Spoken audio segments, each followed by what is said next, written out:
Hi there, what's up? So, if you are planning to go to the Philippines and you are planning to drive vehicles there, so I can give you one of the very important tips in driving there. The lane changes, or how the Filipino treat the lanes and how the Filipinos respect those lines that are dividing the lanes, okay? So, let's dive in. As what we can observe in these three cars here in front of me, they are not indicating, or they are not signaling when they change lanes, especially in the curve, right? So this is a curve. We are in a highway with 6 lanes. So as you can see here, they just change lanes without signaling, especially in the curve, right? And it is kind of risky, especially when you are driving close to these cars and you are not used to driving with those kind of drivers around you, okay? Especially when you are from, for example, North America, where I learned driving. So you are not expected to change lanes when it's in a curve, and when you change lanes you must use your indicator or your signal light. That's very important. And also in this video, as you can see here, this car here is tipping on the lane that is intended for the opposite traffic. So that is kind of very risky, or that is very bad when you do it here in North America. So what we can do, guys, is that especially in the curve, don't go beside any other car. For example, like this, I did not go beside him, and I don't wanna overtake right in the curve.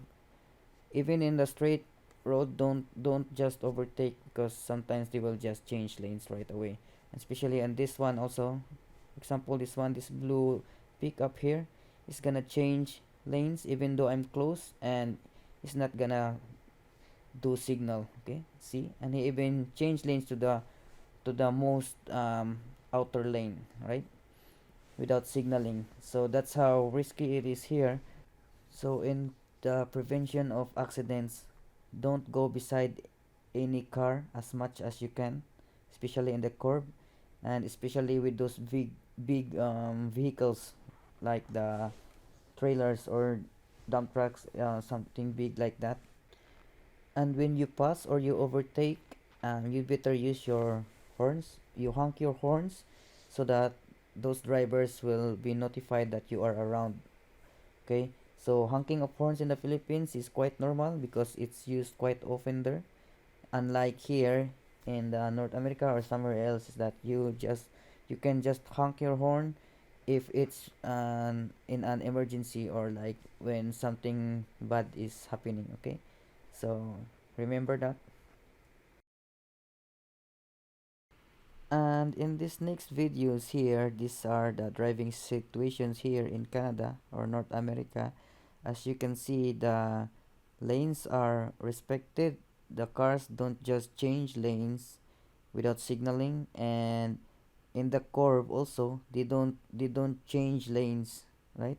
They don't do like banking, as what we can see earlier in the video, that the cars in the Philippines are changing lanes as if they are banking, right? So in here you can see even these big vehicles here, they can still manage to stay on their lanes while on the curve. Okay, so that's the big difference in the driving style back here in North America and back there in the Philippines. Okay, so yeah, that's it, guys. I hope you learned something in this video, and see you in the next one. And be safe driving anywhere, especially in the Philippines. And we'll see you in the next one. Bye bye.